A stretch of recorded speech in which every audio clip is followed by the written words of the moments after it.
여호와의 영이 사울에게 떠나고 여호와께서 부리시는 악령이 그를 번뇌하게 한지라. 사울의 신하들이 그에게 이르되 보소서, 하나님께서 부리시는 악령이 왕을 번뇌하게 하온즉 원하건대 우리 주께서는 당신 앞에서 모시는 신하들에게 명령하여 수금을 잘 타는 사람을 구하게 하소서. 하나님께서 부르시는 악령이 왕에게 이를 때에 그가 손으로 타면 왕이 나으시리이다 하는지라. 사울이 신하에게 이르되 나를 위하여 잘 타는 사람을 구하여 내게로 데려오라 하니 다 같이 소년 중 한 사람이 대답하여 이르되 내가 베들레헴 사람 이세 아들을 본즉 수금을 탈 줄 알고 용기와 무용과 구변이 있는 준수한 자라. 여호와께서 그와 함께 계시더이다 하더라. 아멘. 하나님께서 다윗과 함께 하신 것처럼 오늘도 여러분과 함께 하시는 것을 믿습니다. 앞뒤 좌우에 있는 분과 인사하십시다. 하나님이 당신을 사랑하십니다. 다시 한번 하나님이 당신을 특별히 사랑하십니다. 특별히 사랑하는 게 느껴져요. 오늘 특별히 사랑하는 게 느껴지는 그런 은혜가 있기를 간절히 바랍니다. 하나님께서 다윗과 사울을 통해서 우리에게 보여주시고자 하시는 하나님의 놀라운 교훈의 말씀이 있습니다. 사무엘 16장에서 보게 되면 16장서부터 이제 다윗의 인생과 사울의 인생이 극명하게 대조되는 장면들이 계속해서 반복되고 있는 걸 보게 됩니다. 이 결정적인 차이가 뭐냐면 하나님이 함께하느냐, 하나님이 함께하지 않느냐, 이 결정적인 차이를 따라서 인생이 완전히 달라지는 전환점에 있는 16장의 모습을 보게 되는 것이죠. 그래서 지난주의 말씀 기억 잘 나시지는 않겠지만 지난주의 말씀을 곰곰이 한번 생각해 보시면 하나님의 영이 함께한 다윗의 인생은 어떠했는지, 하나님이 함께한 다윗의 인생은 어땠습니까? 하나님의 주시는 형통함을 누리게 되어졌고 지혜의 삶을 살아가게 됐고 가는 곳마다 승리하게 되었고 가는 곳마다 하나님 주시는 은혜로 말미암아 올라가는, 끊임없이 계속해서 올라가는 인생으로 이제 그려지고 있는 것을 보게 됩니다. 반대로 하나님의 영이 떠난 사울의 모습은 어떤가? 오늘 14절 모습 보세요. 14절 보니까 여호와의 영이 사울에게서 떠나고 하나님의 영이 떠났어요. 그 다음 보니까 여호와께서 부리시는 악령이, 귀신이죠. 귀신이 그를 번뇌하게 했다. 하나님이 떠난 자리에 누가 들어오느냐면 귀신이 들어오는 거예요. 여러분 잘 모르셨죠? 우리의 영혼은 공백 상태로 있을 수가 없어요. 하나님의 영이 계시든지 귀신이 있든지 무엇인가로 사로잡혀 살아가는 것이 인간이라는 거예요. 이 영적인 생애의 특징이라는 거예요. 그걸 잘 보여주는 게 마태복음 12장이 더러운 귀신 들렸던 자에 관한 이야기가 기록되어 있습니다. 더러운 귀신이 어떤 사람에게 들어있어요. 그러다가 나갔어요.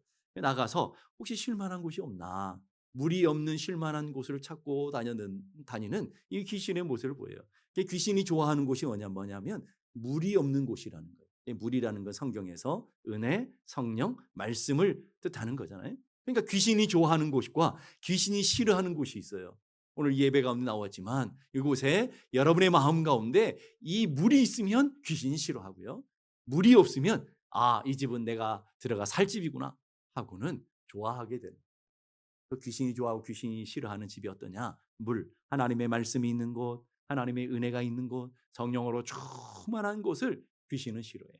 그러니까 여러분의 마음 가운데 성령이 충만하고 여러분의 마음 가운데 하나님의 은혜로 충만하고 여러분의 마음 가운데 하나님의 말씀으로 충만할 때, 나는 아멘을 안 하시기로 작정하고 오시는 것 같아요. 여러분의 마음 가운데 그렇게 될 때 그곳에 하나님의 영이 거하시는 특징이고요. 반대로 하나님의 은혜가 없고 성령이 충만하지 않고 말씀이 없는 곳은 누가 좋아하느냐? 귀신이, 야, 내가 쉴 곳을 찾았구나. 내가 여기 눌러 앉아야겠구나. 이렇게 생각하고 집을 짓게 되어지는 것이다 하는 것을 보게 됩니다. 해링턴이라는 사람이 여기 있어요. 마귀가 가장 기묘하게 쓰는 도구는 활동적인 세상에 있는 죄인들이 아니라 누구냐? 바로 비활동적인 기독교인들이다. 문의는 기독교인인데 모양은 기독교인인데 하나님의 은혜가 없는 사람들, 악의 도구로 쓰임받다는 거예요. 여러분, 하나님의 은혜가 없는 사람들을 하나님께서 하나님이 떠난 사람들의 삶에 귀신들이 역사할 때 악의 도구로 쓰임받게 되는 것을 보게 됩니다. 그 다음 보니까 귀신이 내가 나온 내 집으로, 전에 있었던 곳을 내 집이라고 그래요. 내 집으로 돌아가서 와 보니 그 집이 어떻게 비고 청소되었어요. 수리되었어요. 비고 청소되고 수리되었다는 걸 영적으로 말하면 은혜 받은 거예요. 거듭난 거예요. 새로워진 거예요. 그런데 그곳에 하나님의 은혜가 없어. 말씀이 계속 있지 않아. 성령이 충만함 가운데 있지 않아. 빈 곳으로, 빈 상태로 있으니까 마귀가 귀신이 와서 보고는 청소되어 있네. 깨끗하게 되어 있네. 내 힘으로 안 되겠구나. 그리고 나서 45절 보세요. 이에 가서 저보다 더 악한 귀신 7을 데리고 와서 거기에 거하니 거했다라는 거 이제 눌러 앉았다라는 거예요. 절대 안 나가는 거예요. 절대 안 나가는 거예요. 탁 눌러 앉아가지고 자기 힘으로 안 되니까 더 악한 귀신 몇을 데리고 왔어요? 7을 끌고 와가지고 결국은 그것을 장악해버리는. 장악해버리니까 그 다음 보세요. 잘 보셔야 돼요. 그 사람이 나중 형편이 전보다 더욱 심하게 되었다. 여러분 은혜 받는 게 중요해요. 성령 받고 여러분이 거듭난 것도 중요해요. 여러분이 새로워지는 게 중요해요. 그런데 그대로 놔두면 귀신이 더 악한 귀신 데리고 와서 여러분의 영혼을 장악하고 여러분의 인생을 콱 붙드는 악의 도구로 쓰임받을 수 있다는 걸 기억해. 교회는요. 하나님의 은혜가 계속 주어져야 되고 하나님의 말씀이 계속 내 마음을 채워야 되고 하나님의 성령으로 계속 내가 충만하지 않으면 여러분이 이전보다 더 악한 삶으로 바뀌어질 수 있다는 거예요.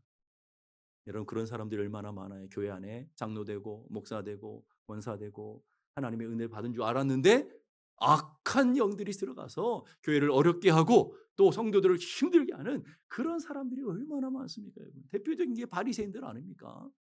은혜가 없으니까 귀신들이 그것에 장악해가지고 살아가게 되는 거예요. 요한복음 10장 10절에 보니까 마귀가 온 것은 도둑질하고 죽이고 멸망시키는 귀신이 목적. 마귀의 졸개들이 귀신이잖아요. 귀신들이 이 땅에 살아가는 목적이 있어요. 목적은 뭐냐면 하나님의 택하신 백성들이 영혼을 도둑질하는 거예요. 하나님의 백성들의 행복을 도둑질하는 거예요. 하나님의 백성들의 은혜를 도둑질하는 거예요. 그리고 그 영혼들을 죽음으로 이끌어가는 영생이 아닌 영원한 멸망의 자리로 끌고 가는 죽음으로 끝나는 것이 아니라 영원한 심판의 길로 들어가게 하는 마귀들은 자기의 마지막이 뭔지를 알아요. 자기의 마지막은 요한계시록 우리가 성경 공부하고 있잖아요. 요한계시록 보게 되면 마귀의 마지막이 뭐예요?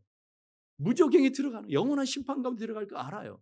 그리고 마귀와 함께 추종했던 모든 세력들이 무저갱에 들어갈 걸 알아요. 그러니까 자기의 결론은 알고 있어요. 하나님께서 싫어하시고 하나님의 마음을 아프게 하는 가장 강력한 방법이 도대체 뭘까를 고민하고 있는데 하나님이 가장 사랑하는 하나님의 백성들, 하나님의 교회를 공격하는 거예요. 오늘 성경 공부에 그걸 다룰 거거든요. 궁금하시면 이따가 보시면 돼요. 그걸 다루시게 되는데 여러분 보게 되면 하나님이 가장 아파하는 것이 뭐냐? 오늘 여러분들이라는 거예요. 하나님이 가장 마음 아파하는 것이 교회라는 거예요. 교회가 힘들어지고 성도들이 무너지고 성도들이 영혼을 생명을 잃어버리면 하나님이 가장 싫어하는 걸 아니까 마귀는 할 수만 있으면 택한 백성들을 끄집어서 저 무저갱으로 저 심판의 자리로 함께 들어가려고 하는 거예요.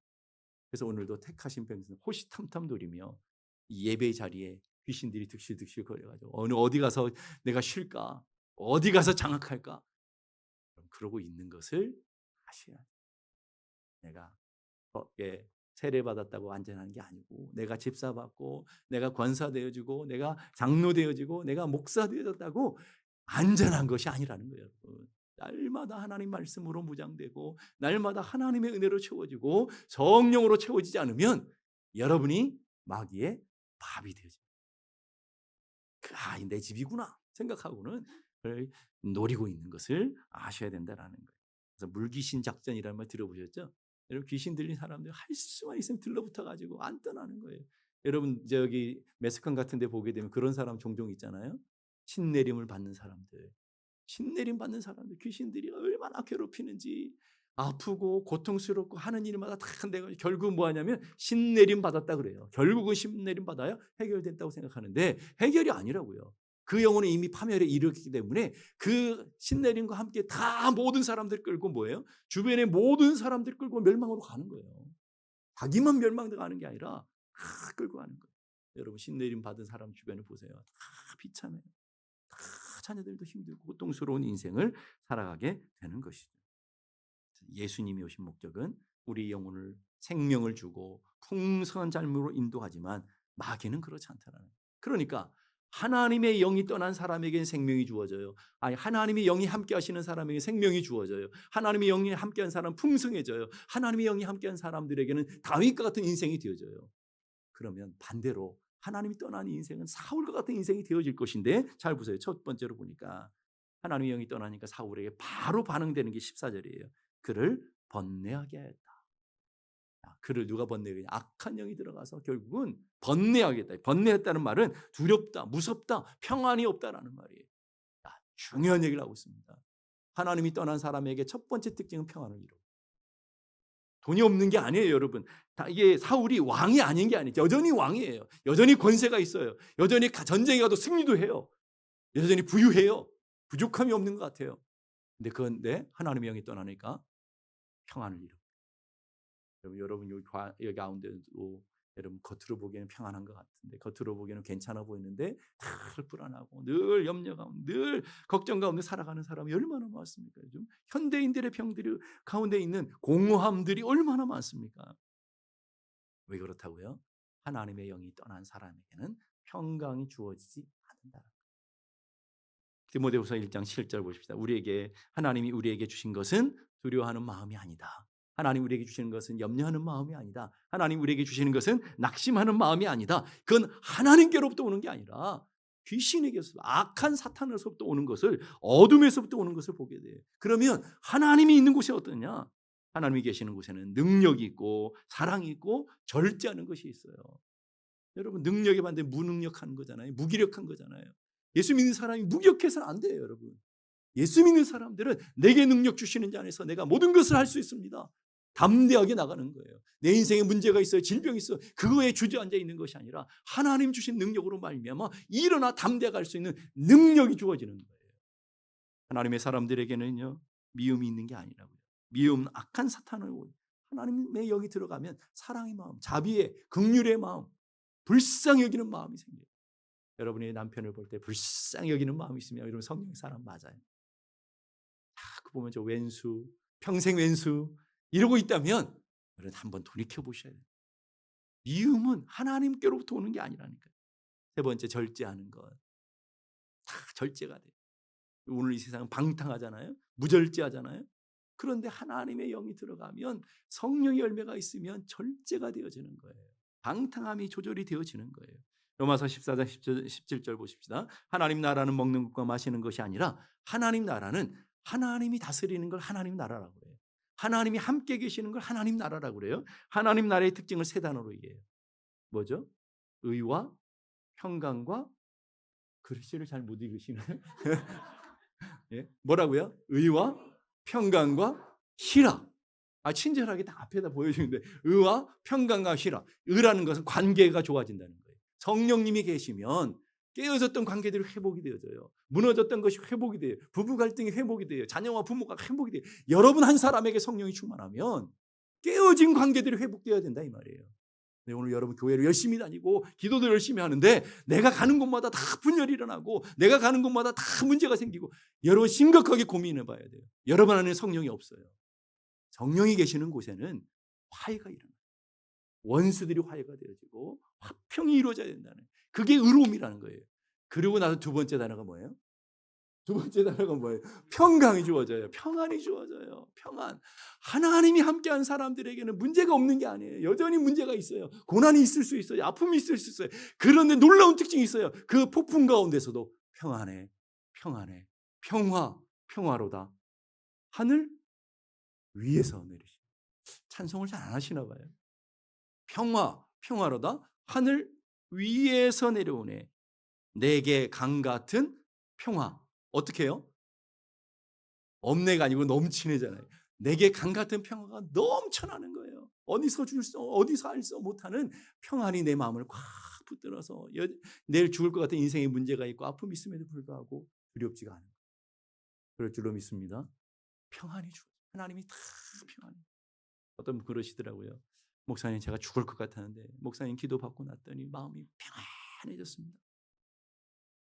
목사님, 내가 잠을 못 들고 있었는데 목사님 기도받고 났더니 어젯밤 잠을 깊이 잤습니다.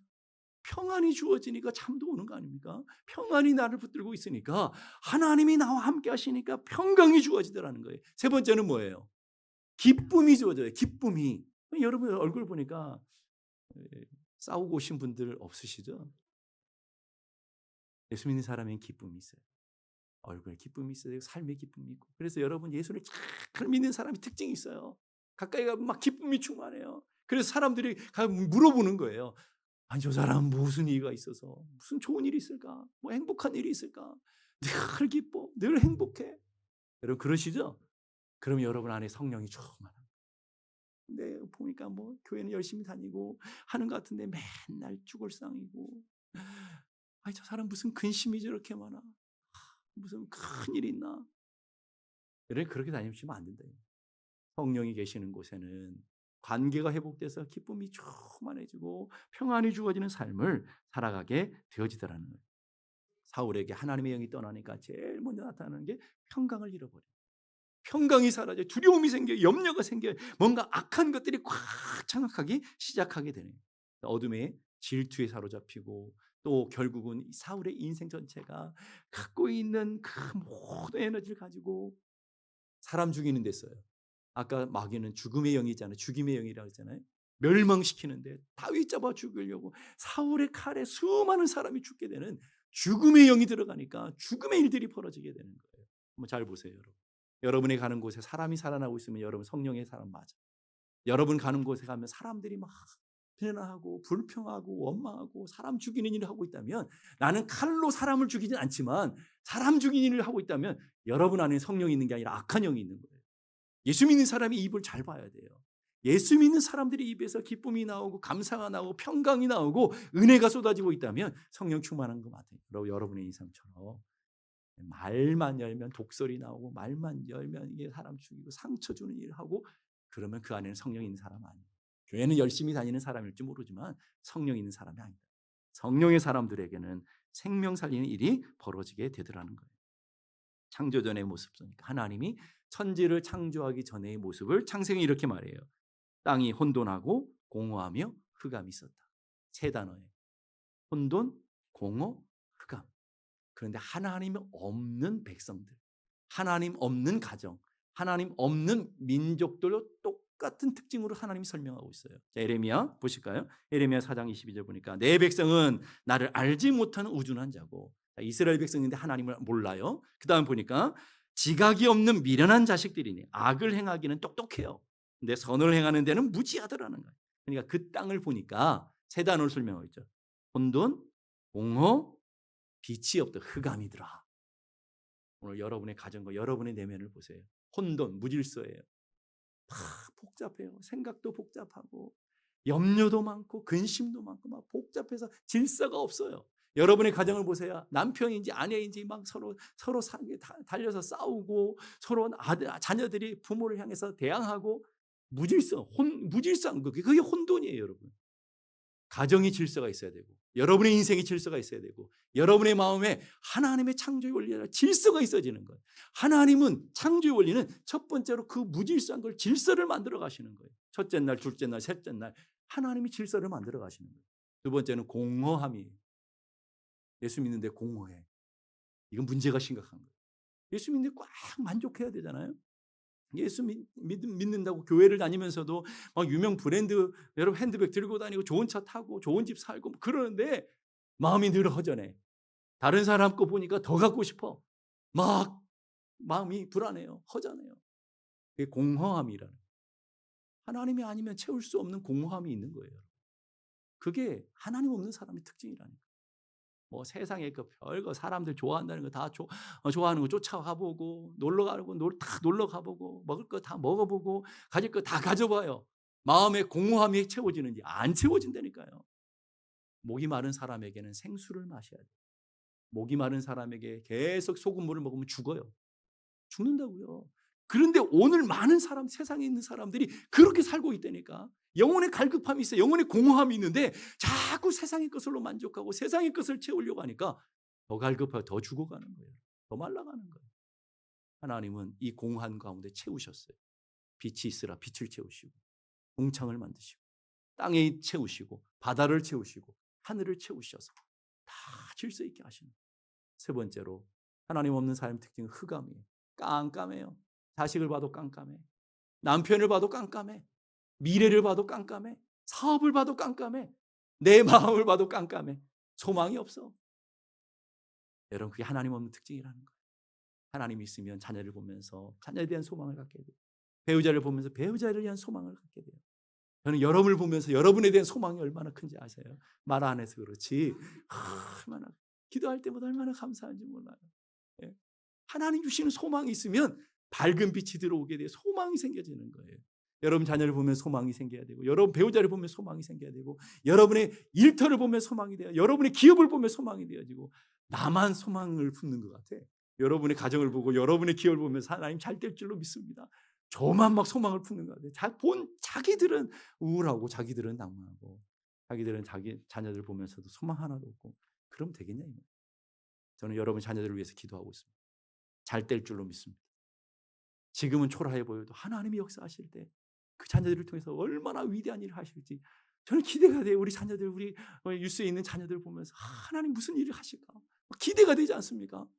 여러분들보다 100배는 나을 것 같아. 쟤네들 보면 하나님께서 무슨 일을 하실까 얼마나 기대가 되는.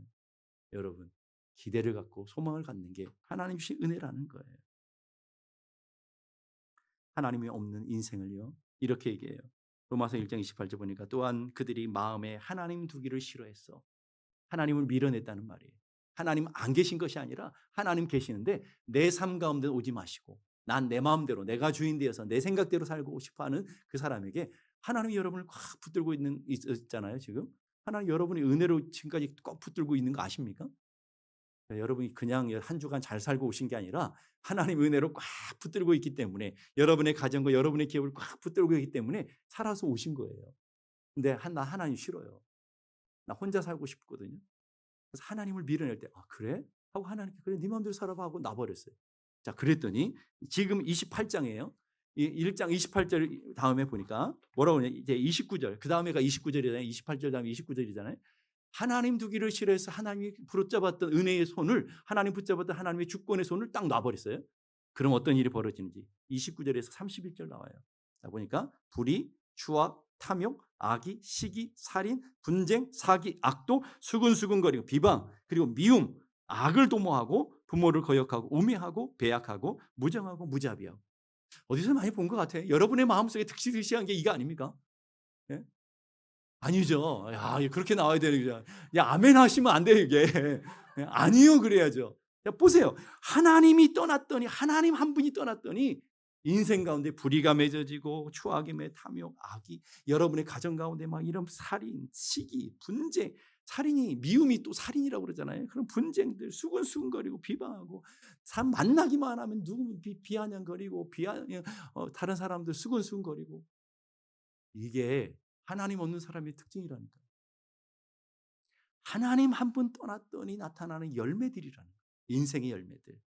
그래서 결국은 다 비참하게 되는 우리 인생의 모습을 성경이 얘기해 주고 있어요. 왜 그러냐? 야고보서 1장 17절 보니까 온갖 좋은 은사와 온전한 선물이 다 위로부터 빛들의 아버지께로 내려오나니. 좋은 것들이 누구에게 있어요?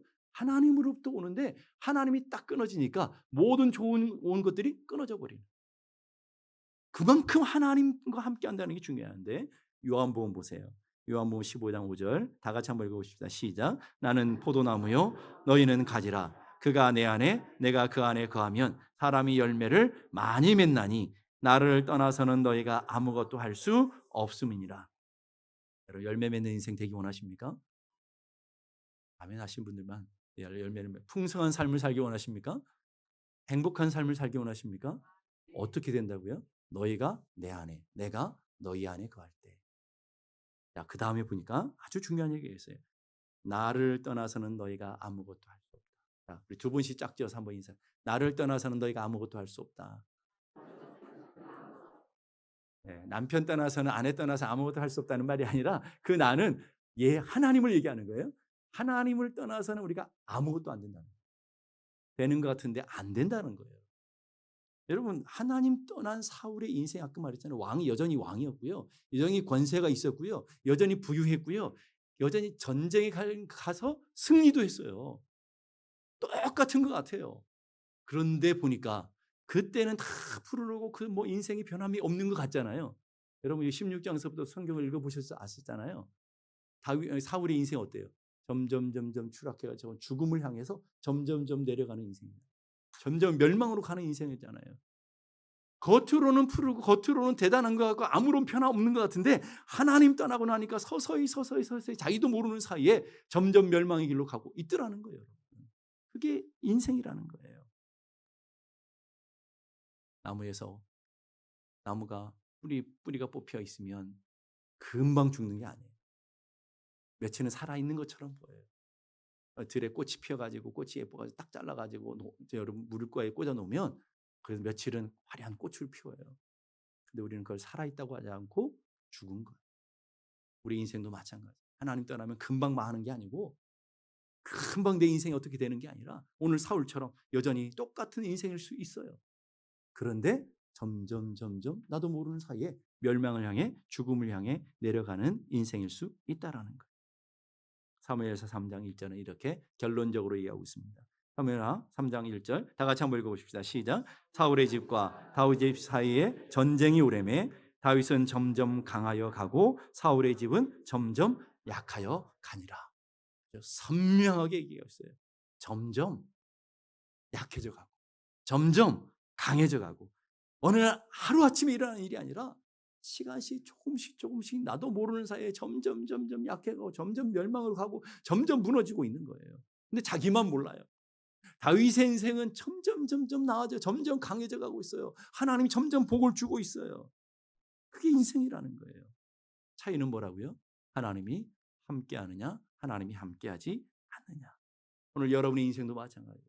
시간이 가면 갈수록 점점 좋아지는 인생입니까? 아니면 시간이 갈수록 점점 무너지는 거예요. 나도 모르는 사이에 10년 세월 지나가 보면 알잖아요. 10년 세월 지난 그 전과 지금을 한번 보시면 여러분의 인생이 어떠시냐라는 거예요. 여러분의 인생이 점점 무너져가는 인생인지 점점 좋아져가는 건지. 필립 얀시라고 하는 유명한 문학가가 있어요. 그분이 크리스찬 이데이 투데이라고 하는 글에 이런 글을 썼어요. 당신이 불행해지기를 원하십니까? 한 분도 안 계시겠죠. 불행해지기 원하십니까? 그러면서 이렇게 얘기해요. 그렇다면 하나님을 추방하십시오. 여러분의 인생에 하나님을 추방하고 하나님을 거절하시고 그리고 기도를 거절하십시오. 기도를 거절하는 삶을 사십시오. 그러나 여러분의 인생에 행복을 원하십니까? 그렇다면 하나님 당신의 주인으로 다시금 복귀시키십시오. 그리고 하나님 앞에 엎드려 기도하는 것을 배우십시오. 나의 연약함을 내가 안다면, 내가 죄인이고 하나님 앞에 피조물이라는 사실을 겸허히 깨닫는다면 나는 그 하나님이 도움 없이는 호흡할 수도 없는 존재, 생존이 불가능한 존재인 것을 아십시오.